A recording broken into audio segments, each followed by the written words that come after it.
আজকে তুলারাম কলেজে এই জুলাই গণ অভ্যুত্থান দিবস উপলক্ষে আলোচনা সভার বক্তব্যকে কেন্দ্র করে এই ছাত্র শিবির এবং ছাত্রদল দুই গ্রুপের মধ্যে বাকবিতণ্ডা এবং পরবর্তীতে হাতাহাতি ধাওয়া পাল্টা ধাওয়া শুরু হয় 12টা সাড়ে 12টার সময়।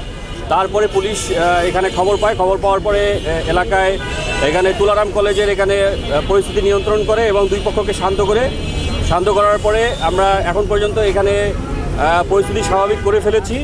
তো পরিস্থিতি পরবর্তী যতক্ষণ দরকার পুলিশ এখানে থাকবে এবং কোনো অবস্থায় যাতে আইন শৃঙ্খলার অবনতি না হয়, এলাকাবাসীর কোনো দুর্ভোগ না হয় সেটা আমরা এনশিওর করব।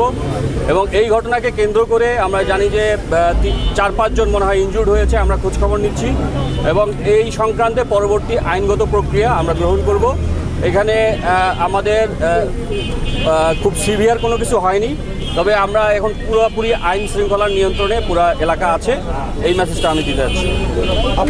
প্রশ্ন, এই পরিস্থিতি নিয়ন্ত্রণে তো আপনাদের লাঠিচার্জ বা কোনো ধরনের না, আমরা এখানে কোনো বল প্রয়োগ করতে হয় নাই। এটা লাঠিচার্জ বা কোনো ধরনের পরবর্তী যে বল প্রয়োগের প্রক্রিয়া এগুলো কোনো কিছুতে আমাদের যেতে হয় নাই। আমরা আলোচনা সাপেক্ষে এবং আমাদের যে উপস্থিতি, এই উপস্থিতির কারণে তারা সরে যেতে বাধ্য হয়েছে। তো এখানে আমাদের এক্সট্রা কোনো ফোর্স অ্যাপ্লাই করতে হয়নি। এখন পর্যন্ত আমরা কাউকে আটক করিনি। আমরা ভিডিও ফুটেজ দেখব, ভিডিও ফুটেজ দেখে এই এলাকার যারা এই সন্ত্রাস কর্মকাণ্ডে আজকে সংযুক্ত ছিল, যারা এই কাজ করেছে, এখানে আইন শৃঙ্খলা অবনতি ঘটিয়েছে, তাদেরকে আমরা ভিডিও ফুটেজ দেখে পরবর্তী ব্যবস্থা নেব।